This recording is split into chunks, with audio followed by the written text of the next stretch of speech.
I know they say economy class sucks, but this is ridiculous.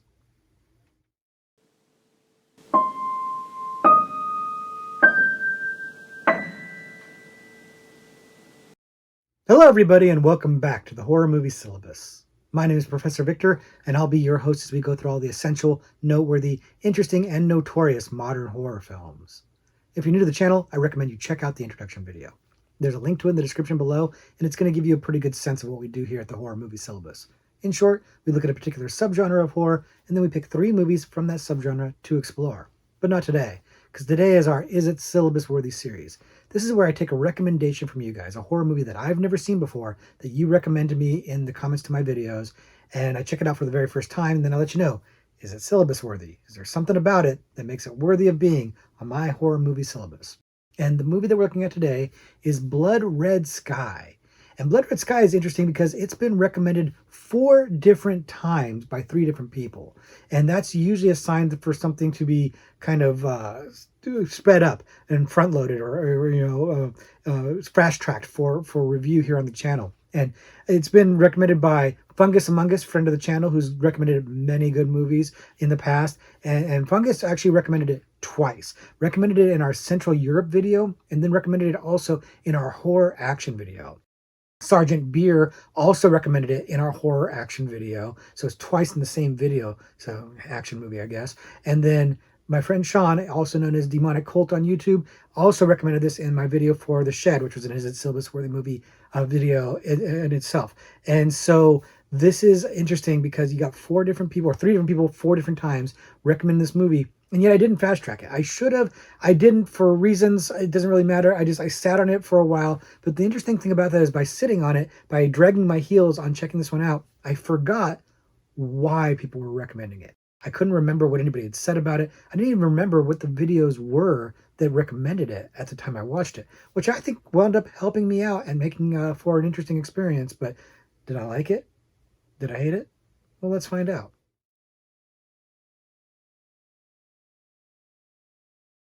Like I said, the movie that we're looking at today is Blood Red Sky.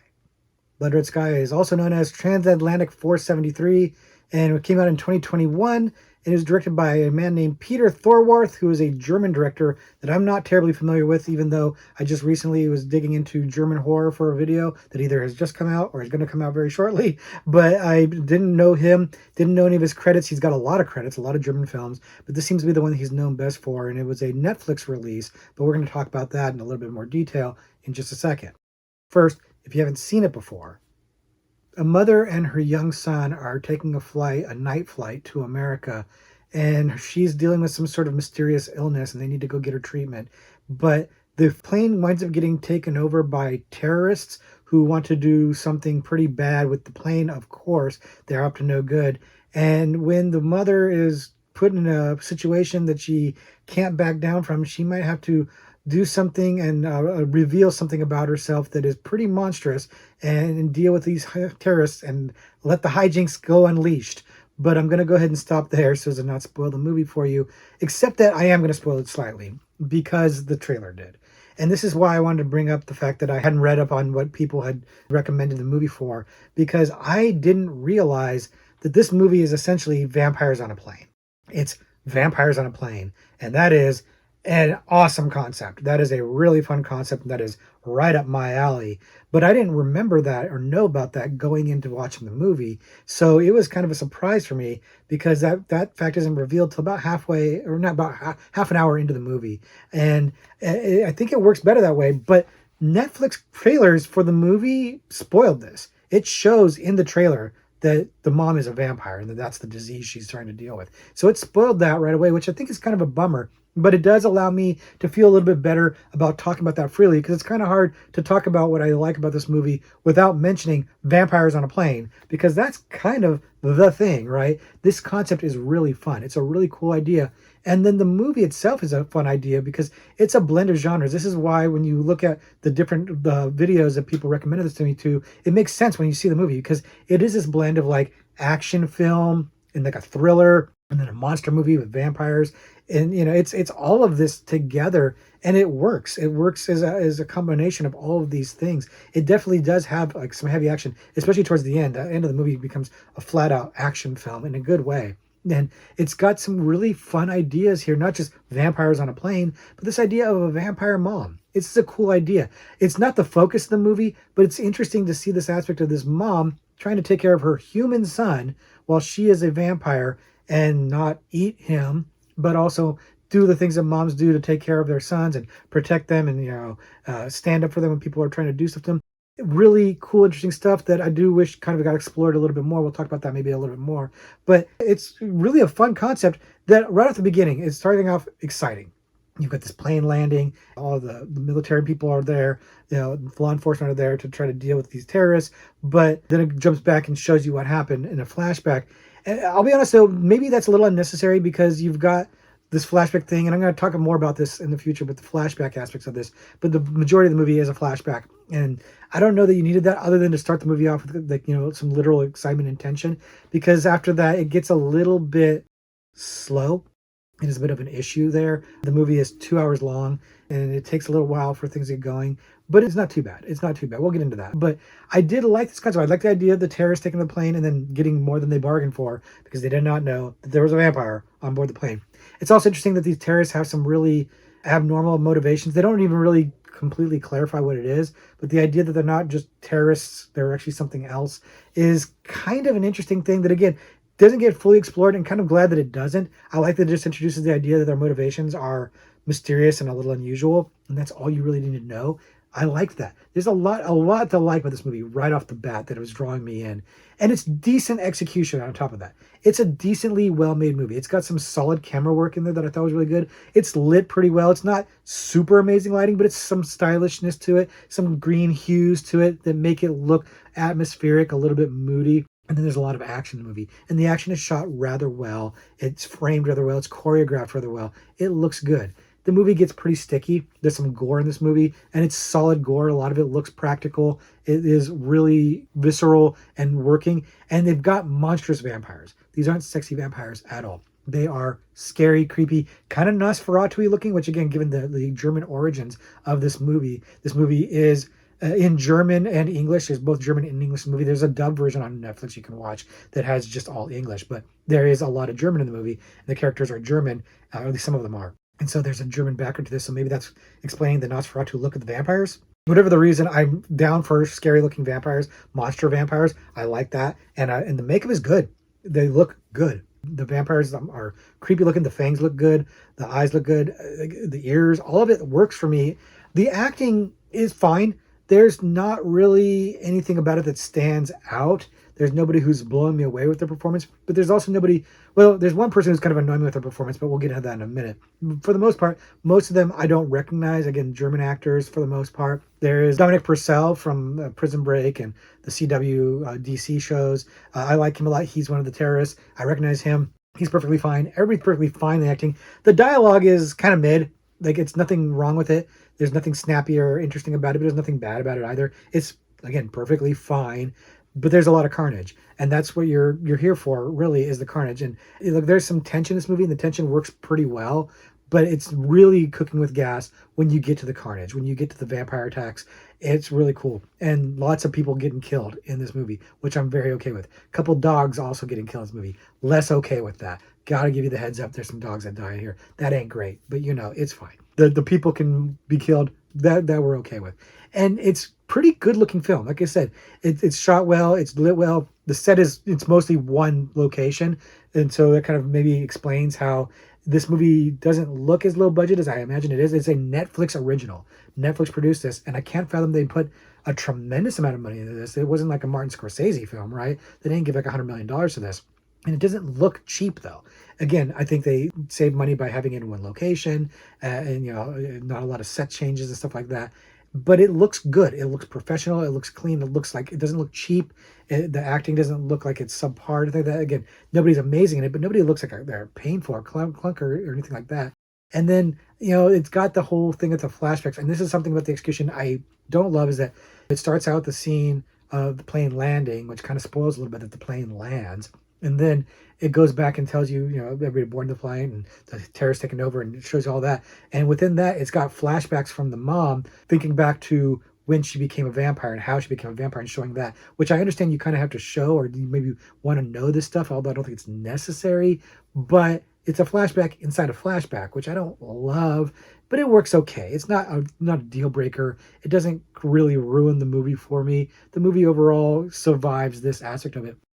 But there are things about the movie that fell short for me. And one of them is this thing I keep alluding to, which is one of the actors, or really one of the characters, is this over the top homicidal killer who's one of the terrorists. And he stands out from all the other ones, and not in a good way. It's very weird that they would be aligning themselves with this guy who is very reckless and unhinged and puts themselves at risk that they don't need to be put at.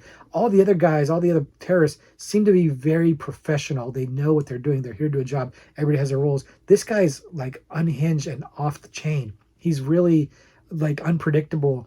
And they are all just kind of like, well, we know how crazy that guy is. They kind of allude to stuff he's done, but they don't ever really give an explanation for why he is the way he is. And this guy was a problem for me. I really didn't care for his character. And I know they're trying to come up with a character who's really scary because he's so unpredictable and he might kill anybody. He might kill children.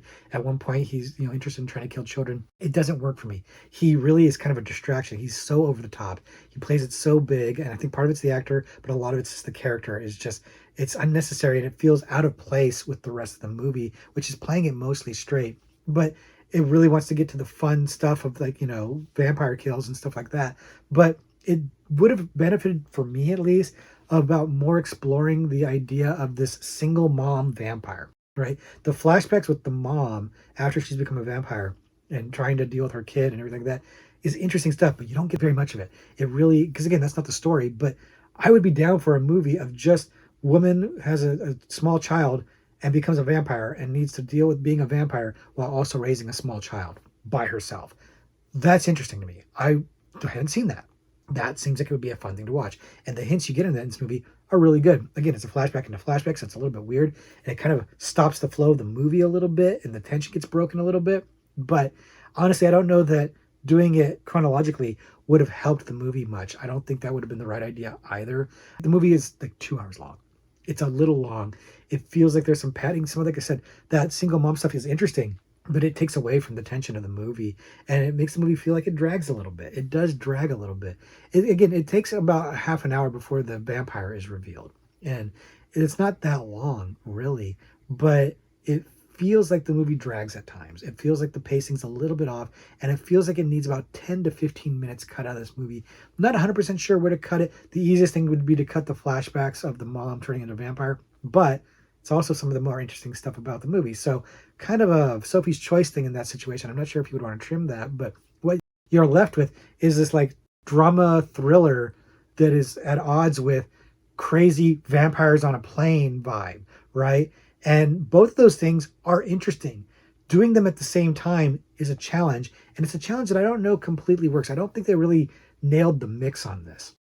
It wanted to be kind of a serious movie, but then it also wants to have its cake and eat it too by just having crazy vamp action. And as the movie goes on and it gets into the third act, the crazy vamp action really starts happening. And it's fun. And again, I kind of keep saying vamps on a plane because it kind of reminds me of snakes on a plane in terms of how ludicrous and crazy it gets, and gets visceral and gross and gory, and it's fun. But you've also got these like straight up drama thriller aspects to it that kind of, again, it feels like it's at odds with the vibe of vampires on a plane. It really isn't really jiving super well. But was that enough to keep it off the syllabus?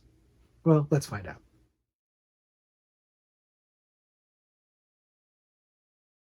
So, is Blood Red Sky syllabus worthy?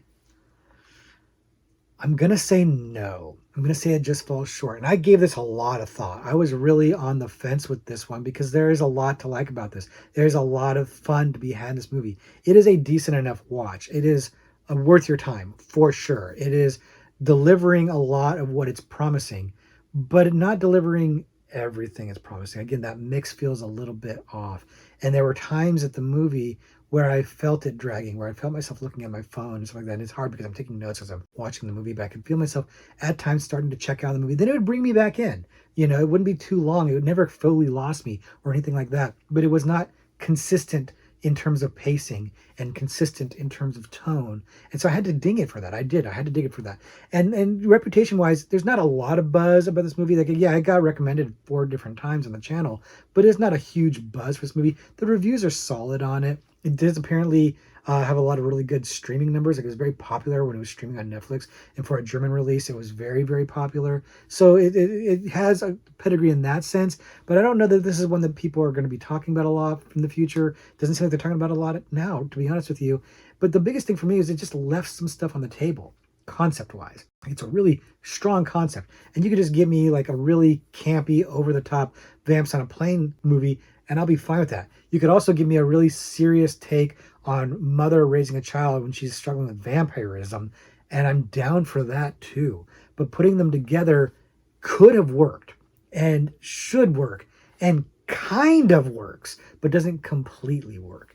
And that's where I can't push it over the edge. I can't push it over the line because it's not 100% working. I see that it could have been better. It could have been a real stellar one for me. Instead, it merely winds up being a very fun movie that has some lags at times, which isn't a bad thing. That's worth your time.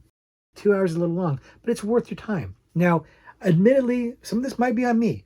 Maybe I went in with too high of expectations. Again, 4 different recommendations kind of made me think this was going to be one that people really love, that I was going to really love. And then finding out it's Vamps on a Plane, it should be for me. And here's the thing, it is. It is for me. I do like this movie. I do think it's good. Just I'm gonna not give it syllabus status because it's just like there's the flaws. There's just a little bit too much of the flaws. But I was really right on the fence about it. So it's a close one for me, but it's ultimately going to be a no. But that's where I'm going to land on Blood Red Sky. No pun intended, of course.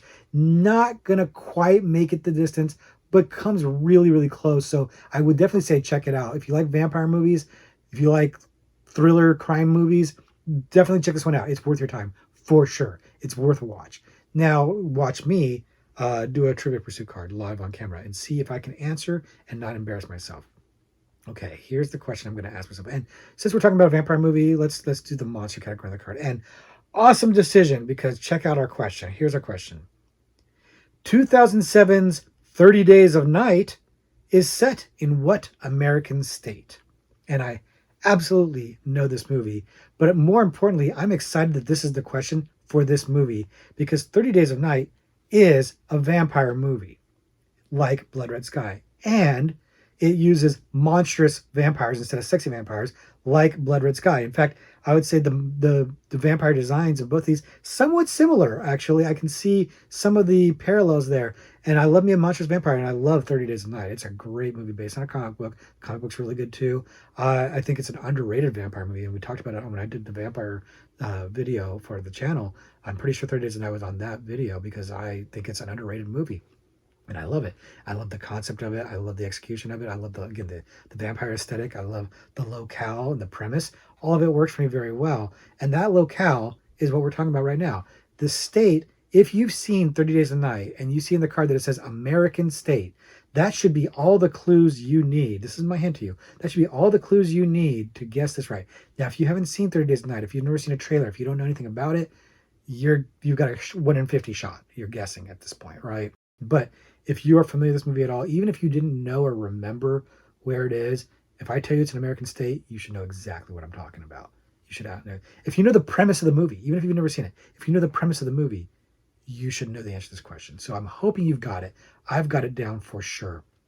You tell me if you guys got it too in the comments, but go ahead and lock it in because I'm about to answer. Locked in? Okay. I'm going to say Alaska. It's Alaska. And I double check the card. And it's Alaska. Yeah, the premise of the movie is 30 Days of Night. The point in Alaska where darkness just lasts for days. So vampires can go out there and never be afraid that the sun's going to come up and destroy them because it's 30 Days of Night.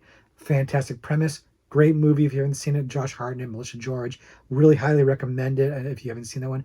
And you know what? I recommend Blood Red Sky too. I don't think it's as good as 30 Days of Night for sure, but it's still really worth your time. It's a lot of fun. Again, a little bit long, not a perfect movie, not without its flaws, but if you like vampire films, this is one that's absolutely worth checking out. So thank you very much for hanging out to the end of the video. Thank you very much to Fungus Among Us, Sergeant Beer, and my buddy Sean for all recommending this one. And hey, if you've got any other movies to recommend to me, whether they be vampire movies or otherwise, leave them in the comments below. And if I haven't seen it before, I might just do a video in the future about that, but that'll be then. For now, it's class dismissed.